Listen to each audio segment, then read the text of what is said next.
Okay, here is section number 2. I'm trying to minimize this thing. Okay. Section number 2 looks at characteristics of nonverbal communication.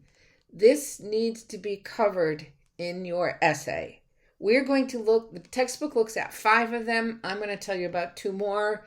I do not expect in your essay that you are going to discuss 7 different characteristics of nonverbal communication. But what you're going to need to do is discuss those characteristics of nonverbal communication that apply to your specific topic.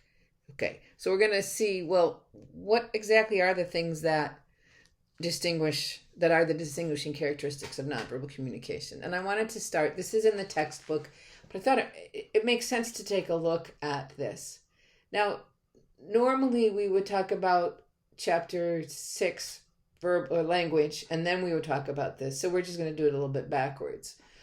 So verbal communication, for the most part, we're doing it consciously. We're choosing to speak. Nonverbal communication, on the other hand, we often do it unconsciously. And let me be clear. I had a student over the summer who wrote, we communicate nonverbally when we're unconscious. That's not what this means, okay?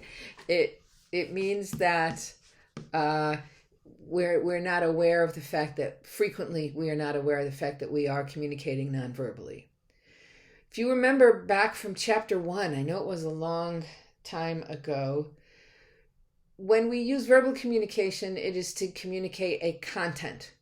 When we are using nonverbal, we're indicating how we feel about people. It's relational. Verbal communication can be very clear. It can be vague. Nonverbal communication, for the most part, is ambiguous. And we'll talk about that in a little bit. Okay.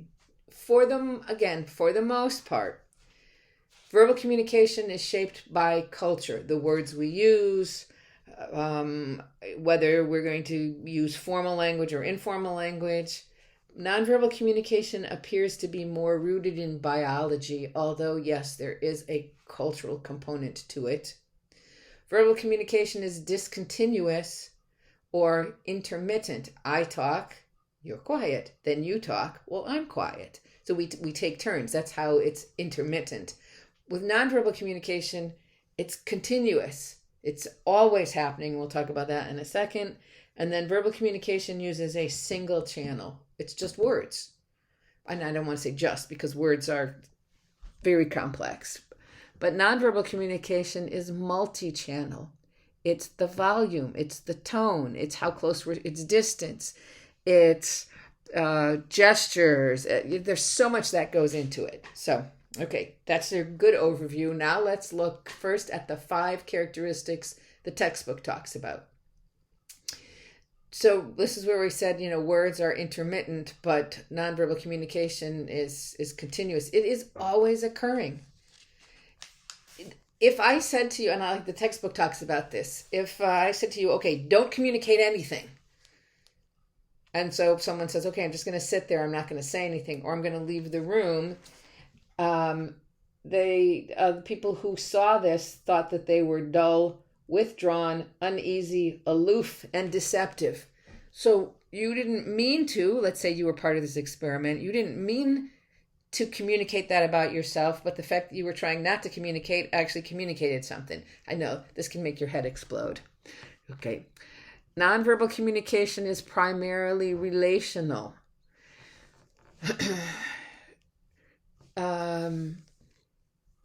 If you are feeling close, if you have a close relationship with someone, chances are you stand closer to them. Probably we could look at you standing next to someone and we would know whether you and the other person had a friendly relationship or whether you were strangers based on how close you stand, the facial expressions you're using, any gestures that you're using.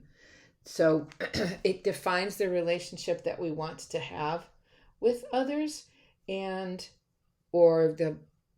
that we have or we want to have with others. And sometimes it can convey emotions that we are either we're having a hard time expressing, or we didn't even know. Sometimes you might not be aware of the tone of voice, which is expressing the fact that you are exasperated or exhausted. So nonverbal communications tend to express feelings. And I like on page 183, the textbook says, how could you nonverbally express I'm tired? Right? You slump, you could sigh, you put your head in your hands. There's all kinds of ways. The same thing with, let's see, I'm angry with someone in the room. Right? So we can use nonverbals to express feelings, but it would be very hard to use nonverbals to say, I'm in favor of capital punishment, or I think school prayer should be allowed. Those that we need language for that. Okay. Number 3, nonverbal communication is ambiguous. What does it mean when someone is silent? I ask a question in class and people don't answer. There's silence. What does that mean? Could mean that you didn't do the reading, so you don't know. It could mean that you didn't hear me. It could mean that you've got something on your mind, so you're not really focusing. It could be that you're processing because you want to say something, but you want to get it straight in your head right away. I don't know what you're communicating. Okay, so because nonverbal communication is ambiguous, it's a great idea to use the skill that we talked about in chapter 5 of perception checking. When I came into the room, you made a funny face. Are you upset with me? It's a very easy one to do. Okay. It's very rare that someone actually does an essay where they're looking at nonverbal communication in mediated, oh, I should change that to messages. But it's possible. And this is just interesting. We use emoticons because the phrase, you're driving me crazy, can have many meanings. So, whether you're putting a smiley face, an annoyed face, or a lovey face, it means something very different. What about a delay in sending or responding to a message? What does that mean? Somebody texts you, you don't respond right away. It can mean you didn't get the message.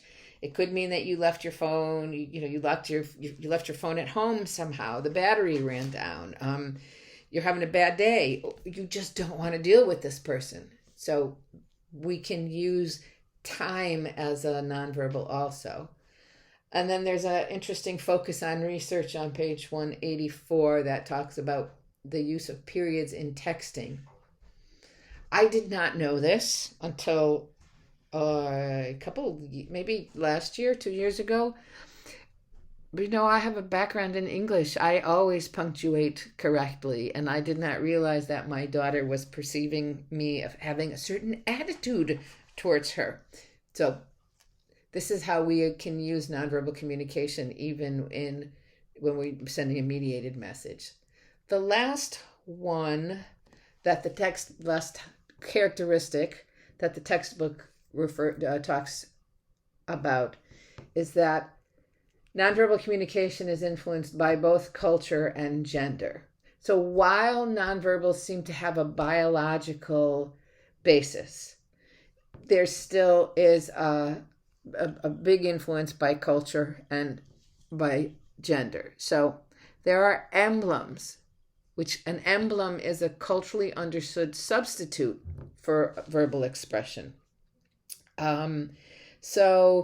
Nodding your head, yes.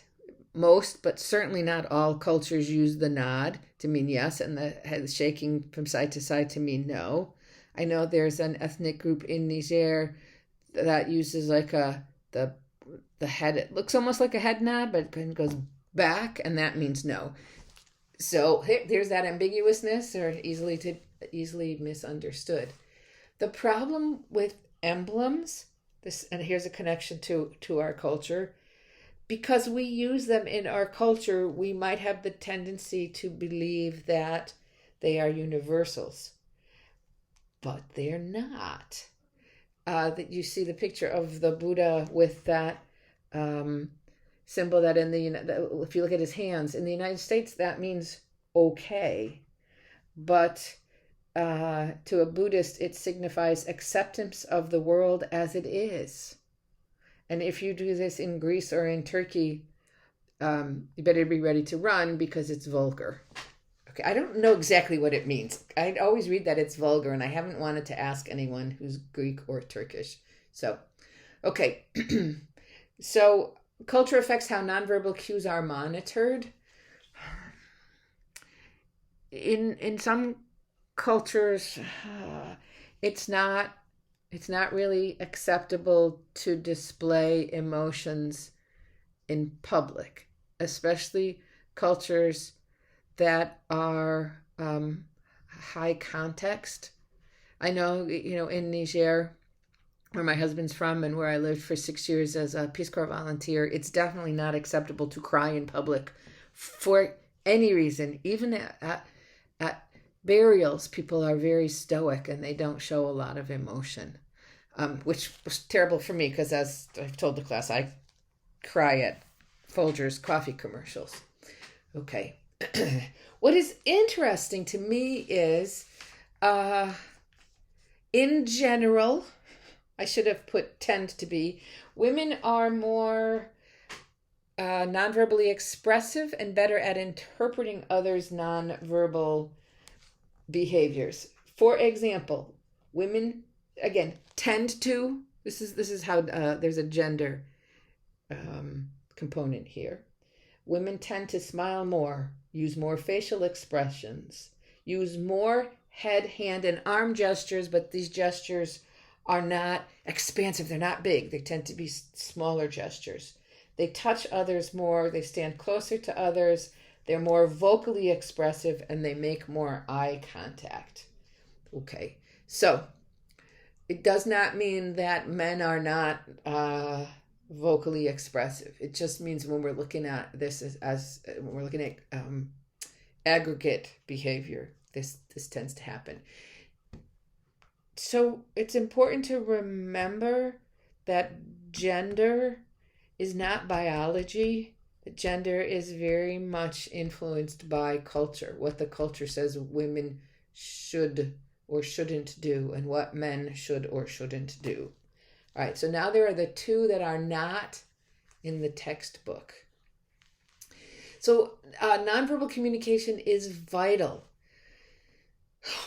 We make assumptions about people based on their nonverbals. So if there's somebody who is not good at either encoding or decoding nonverbals, they're going to be in trouble, because someone who it can encode and decode well is judged by others to be more popular, more attractive, and has better socio-emotional well-being. There's actually something called a nonverbal learning, did I get it right? Nonverbal learning disability, where people have a very hard time understanding what other people's nonverbals mean. And these are people who are at a disadvantage in society because this is such a vital skill. Also, frequently people who are on the autism spectrum have difficulties with this. And nonverbal sensitivity is a major part of emotional intelligence. We'll talk about emotions in chapter 9. And this basically means, I don't want to say too much on this one. It's how you interact with other people. Can you read how someone else is feeling, and can you adjust your own behaviors and emotions accordingly? And so if you're not sensitive to other people's nonverbals, there are going to be issues. The last one, all behavior has communicative value, I think really ties back to nonverbal communication is always occurring. Everything that you do is communicating something to someone else. So, I just lost my train of thought on this one.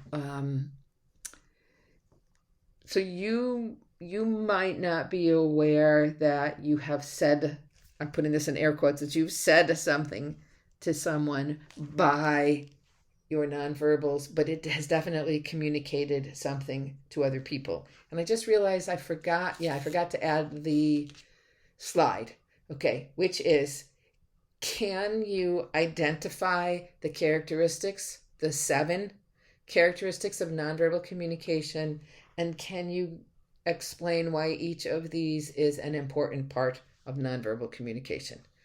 Okay, so that is characteristics of nonverbal communication, and remember, this is a very important part of your upcoming essay.